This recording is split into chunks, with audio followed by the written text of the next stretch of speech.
There have been reports around the office that you have been talking baby talk. Why would people say that? Well, I have it on good authority that you said the following. You read that back to me? Andy have a boo-boo tummy. Mm-hmm. He calls turtles shell beavers. Well, that's what they should be called. They're green. Beavers are brown. Definitely, we've had this argument. We've agreed to now talk about it. But you... Using his vast knowledge of history and politics, we start our day off right with motivational speaker Richard Battle. Love having him on, Mr. Battle. Happy Easter to you, sir. We won't see you before Easter. Happy Easter. Good morning, Al. Happy Easter to you and the listeners, and thank you for having us back with you again. Absolutely love having you on. This is quite a time for you and I, guys, in your line of work. It's the 250th almost everything going on, right? The president's going to have a party. Yeah, this is huge. This week, it's going to go on for a while, hopefully, and hopefully there's a lot of celebrations and remembrances so that we can appreciate those who gave us this great liberty that we enjoy. Yeah, as a kid, you remember the bicentennial. We were around for that, right? Yes. So I remember 1776 for celebrating the bicentennial, and I said, my goal in life is to make it to the tricentennial. 112 years old, and you know that every news organization is going to want to talk to you and say, how was it before? You'd be like the most famous guy on the planet. I'm looking to make 112. That's my goal. Now you're going to look at Al and say, it doesn't look like you're doing much to attain your goal. I got that. But so far, I haven't died yet, so I'm on my way. Well, we all need goals, and that's a really good one to have. Famous old guy who was there for the bicentennial.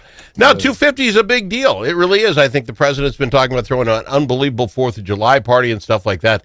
But it all kind of kickstarts. Is it today? Friday. What day is it? Friday. The 18th. All right. Is the big one that starts, and that's the anniversary of Paul Revere's ride. And of course, he wasn't the only one that rode that night, but he was the most famous because he had been kind of the number one messenger for the Patriots, and he'd been involved in the Sons of Liberty. So he'd been doing so many more things than some of the other people that rode that night. Well, let's talk about this because you and I were taught about Paul Revere because we're old. I don't know, other than maybe a passing limerick in some book somewhere. Most school kids don't have any, most kids, maybe the next generation on us, have any idea what that meant.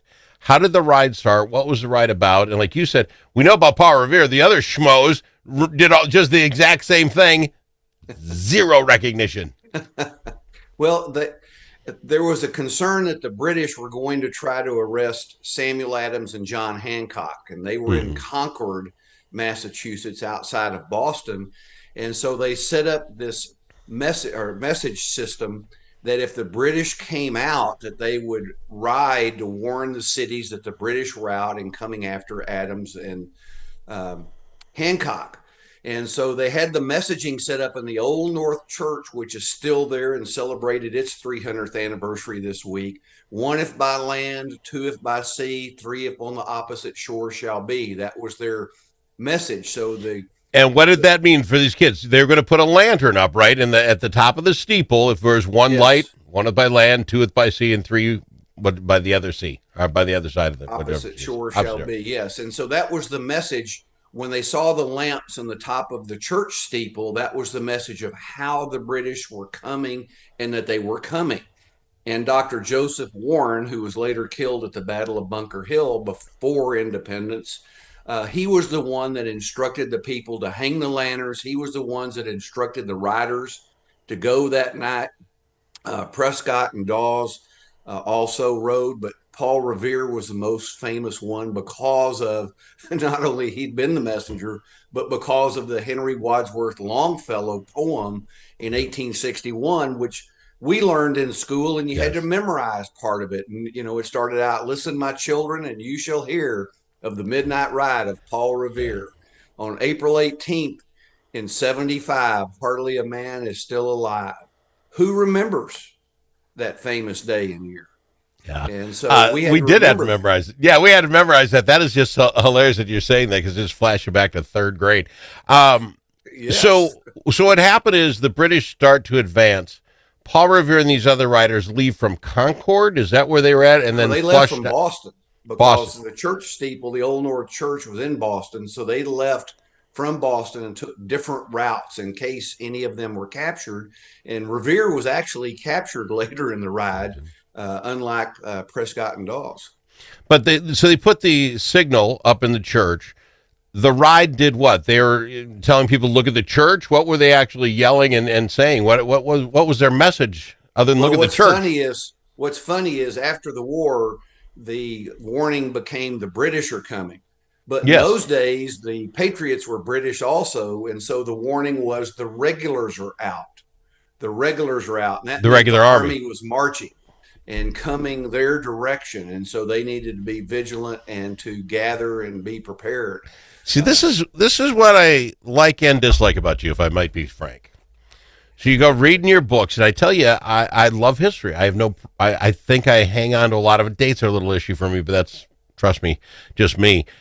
But I've always learned something. When I read AmeriCANS, Who Made America, and you read this, you're always going to find something out. Here's one that I found. The British are coming. I have known that for 50-some years, since third grade, that the British are coming is what was said. And I read your stuff, and it's like, they lied to us.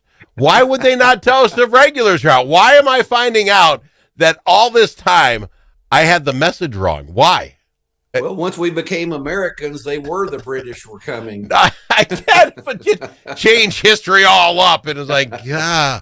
But that's the sort of thing about your history book, and I'm trying to be positive with you, sir. Everybody will learn something in this. I guarantee you that. I thought it was the British were coming, and then I read your book, it's like the regulars are out. Doesn't have the same ring to it. I'll give you that, but then it sounds like a marketing deal.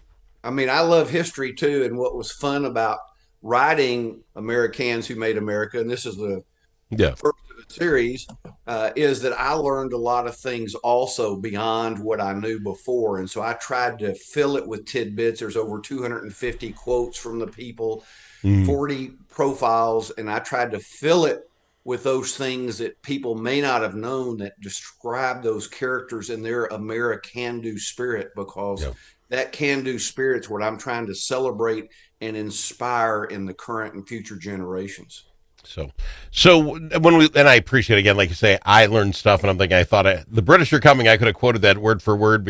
Even the poem I knew, but as far as them having that all wrong just drives me crazy. Now, besides Paul Revere then, and I think I knew there were other folks that had taken off. How many? Was it 3 total? How many people did they send off? And do we know the names of any of the other schmoes that did the work and got no cred? William Dawes and Prescott were 2, and I've seen stories that there may have been a lady also. I'm not sure if that's accurate or not. So okay, that's fair enough. All right, we've got to go to break. There's a lot going on. Like I said, it's the 250th anniversary of the ride on Friday. But there's much more going on. Can we talk about that after the break? We'll talk about the day after on Saturday. We celebrate. All right. It's AmeriCANS, Who Made America, 18th century birth of the Republic. Keep it in mind. The regulars are out. It just doesn't. It doesn't ring. It doesn't. There are many ways to explore Alexandria. Some like to experience the outdoors and all the fun winter in Minnesota can provide. Pick your favorite way to get in touch with nature. Others like to explore downtown in the warm comfort of a boutique or gathered around a table with friends. You can do all of that or relax and do nothing at all. Come explore Alexandria. Start planning at explorealex.com. If it's your turn to host a game, Grandpa's Barbecue suggests you try something different. Put out the perfect barbecue flavor of Grandpa's Barbecue. Add it to your ribs, dip the meatballs, or drench your wings in the original flavor of Grandpa's Barbecue. It isn't too hot or spicy, fruity or smoky or whatever. Grandpa's Barbecue. Available in select stores and online at grandpasbarbecueshop.com.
Easily offended? The Al Travis Show is not for you. The Al Travis Show.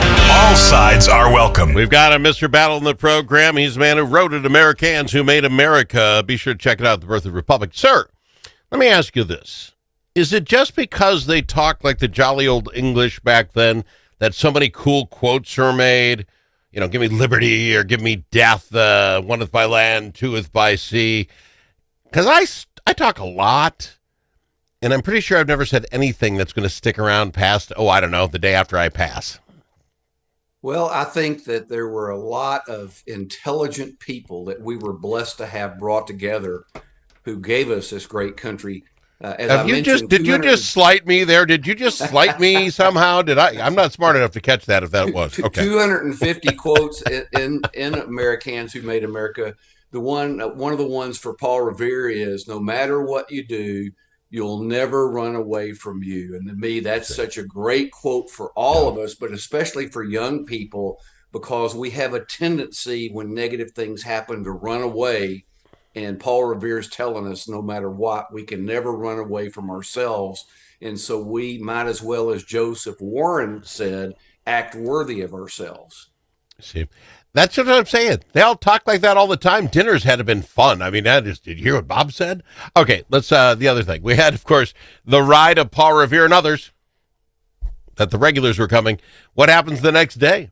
Well, on April 19th, that's the anniversary of the shot heard around the world. So Saturday, that will be celebrated in Lexington and Concord. And Lexington is short distance away from Boston, and Concord's on the other side. So the British had to march past Lexington to get to Concord.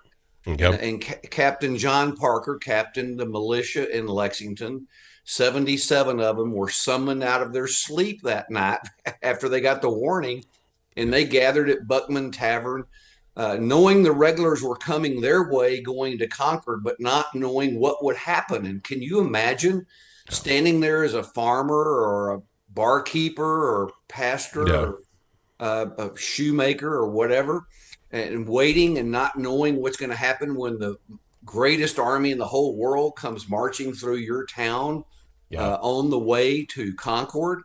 And so it can't even describe how anxious they must have felt to hear it's dark. They muster on the green, and a green was the central area of town in most towns in those days, and so they muster there waiting in the dark. And what were they waiting for, sir? Do these 77 men know that whatever comes up the road, they are going to stop it, or are they trying to delay it?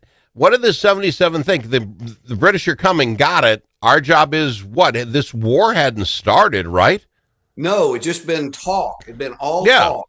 And worse than what they were waiting on is they didn't know what was going to happen. And so that increased the anxiety. What's going to happen when these people come? Are they going to shoot us? Do we have to shoot them? Will they stop and go back? Will they run us over? What's going to happen? We don't know. And they're all just ordinary people. Yeah. And so to me, the anxiety from that, and here out of the dark, you start hearing the hoof prints of the horses.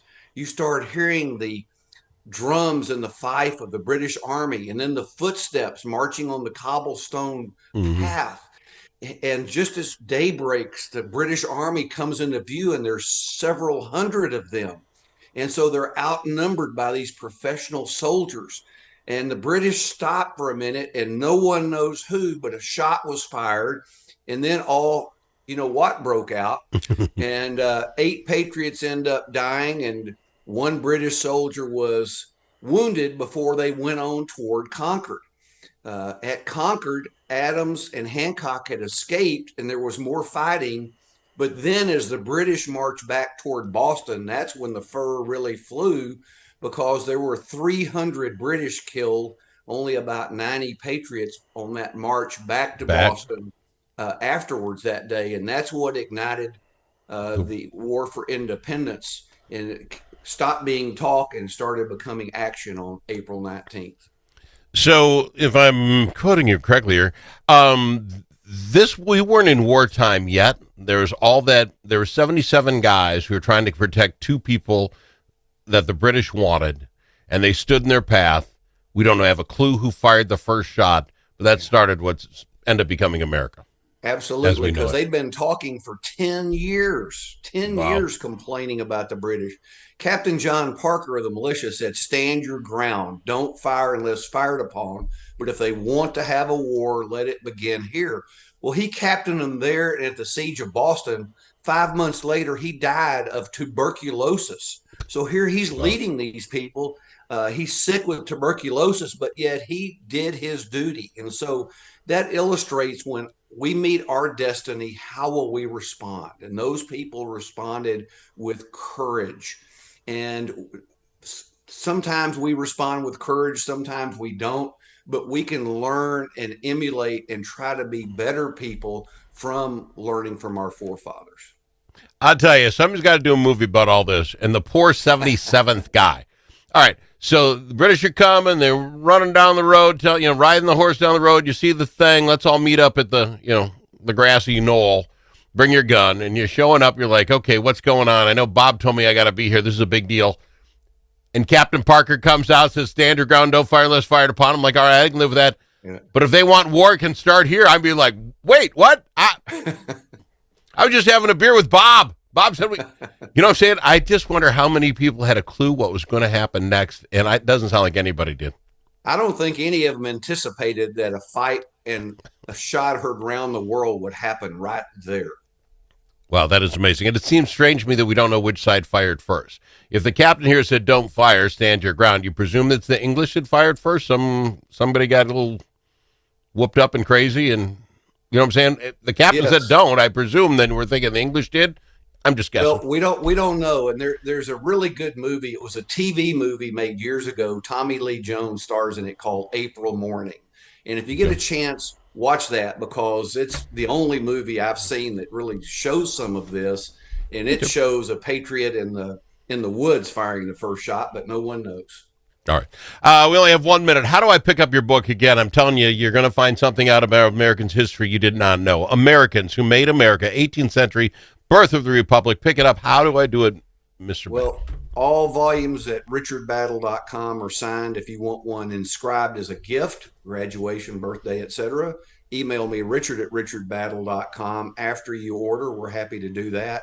You can go to Amazon. This also comes as the 11 other books come in Kindle and audio versions as well. All right. Appreciate you being here, my friend. Let's do it again next week. Fair enough? Always my pleasure. God bless America.